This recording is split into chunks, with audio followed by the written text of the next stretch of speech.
Bonjour, que le Seigneur vous bénisse. Aujourd'hui, nous parlons du master plan de Dieu.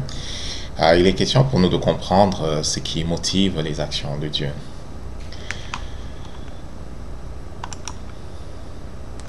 En vérité, Dieu n'a pas plusieurs plans.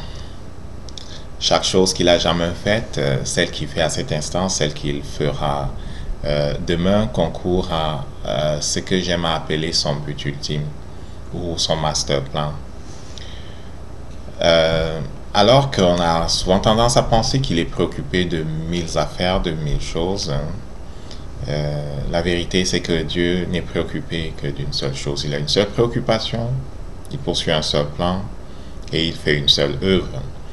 Lorsqu'il était sur la terre, pendant son ministère, Jésus-Christ a eu l'occasion d'évoquer indirectement cette question lorsque des Juifs lui posèrent la question à propos des œuvres de Dieu. On va le voir dans Jean au chapitre 6, versets 28 à 29. Et il y a une évocation très intéressante à ce sujet-là, ok? Je lis dans la Bible du Semeur, à partir du verset 28.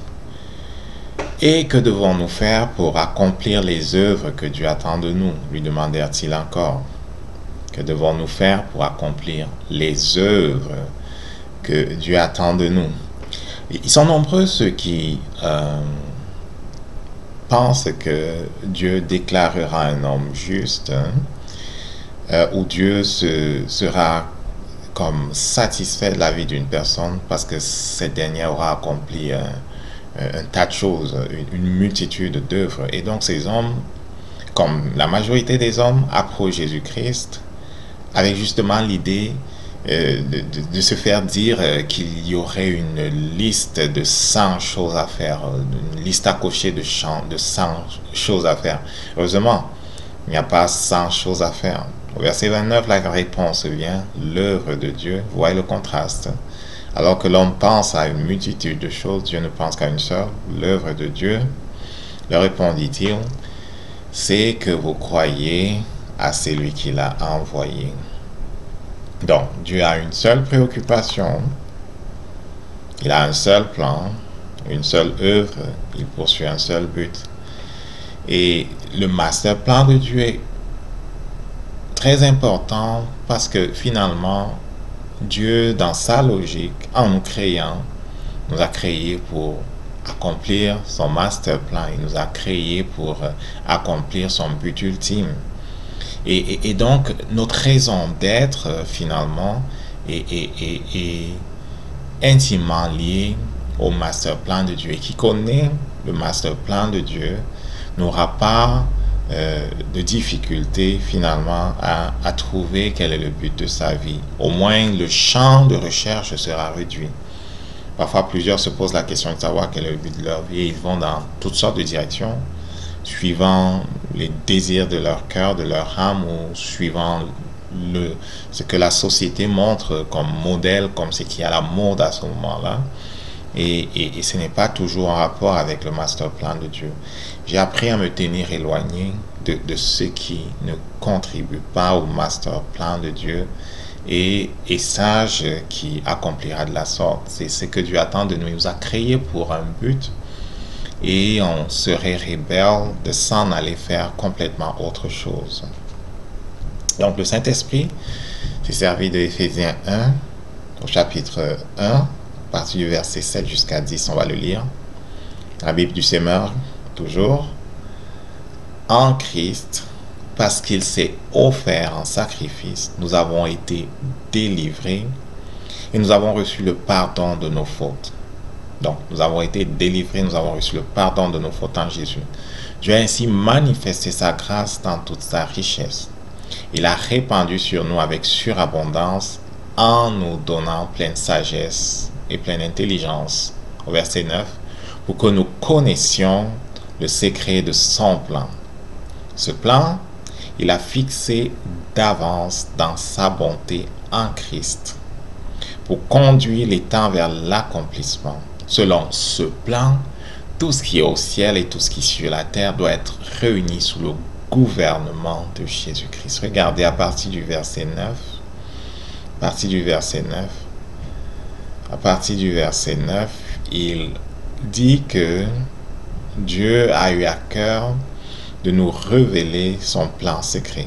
Et ce plan est quelque chose qu'il a fixé avant la fondation du monde. Fixé avant la fondation du monde en Christ pour conduire les temps à l'accomplissement. Qu'est-ce que cela veut dire? Le Saint-Esprit l'explique. Regardez, cela veut dire que tout ce qui est dans le ciel, tout ce qui est sur la terre doit être amené sous le gouvernement de Christ. Et c'est quelque chose qui est inéluctable.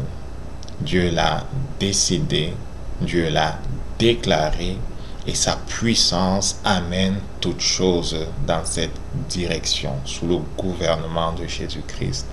Et en nous créant, il nous a créés pour que nous prenions une part justement dans cette œuvre qu'il poursuit, amener toutes choses sous le gouvernement de Jésus-Christ. C'est merveilleux. C'est merveilleux d'être en accord avec lui. C'est merveilleux d'être en sync avec lui. Et donc, pour celui qui cherche à connaître encore quel est le but de sa vie et qui peut-être ne connaîtrait pas encore Dieu de cette façon-là, par Jésus-Christ, la première étape serait de faire alliance avec Dieu par Jésus-Christ. Il est le chemin, il est le seul chemin. Jésus-Christ, c'est celui qui révèle Dieu. Jésus-Christ, c'est celui qui nous lave de nos péchés et qui nous restaure finalement dans une communion avec Dieu et qui nous introduit au Saint-Esprit qui, lui, est capable d'accomplir ce que Dieu veut faire de nous. Est des instruments pour amener ce qui est autour de nous, dans notre zone d'influence et ce qu'il a destiné comme étant notre part pour amener ces choses sous le gouvernement de Jésus-Christ.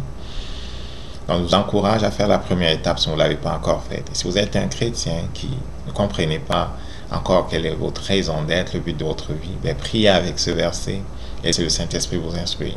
Il vous a créé pour glorifier Christ. Il vous a créé pour amener le règne de Christ dans ce monde. Et de façon précise, il vous dira les points, de façon précise, il vous dira ce qu'il faut faire. Donc, attachez-vous à lui, recherchez son intimité, recherchez sa face continuellement et sachez que il a à cœur de vous révéler qui il est, de vous révéler qui vous êtes et de vous amener avec autorité et puissance dans ce qu'il a prévu pour vous. C'est là où se trouve votre honneur. Et j'ai appris, et c'est la vérité, notre impact dans ce monde sera d'autant grand qu'on sera à notre place, celle qu'il a décidé. Le Seigneur vous bénisse alors que vous médiez sur ces choses, alors que vous priez avec ces choses, alors que vous partagez ces révélations à ceux qui sont autour de vous, pour que la volonté de Dieu qui nous a créés soit faite.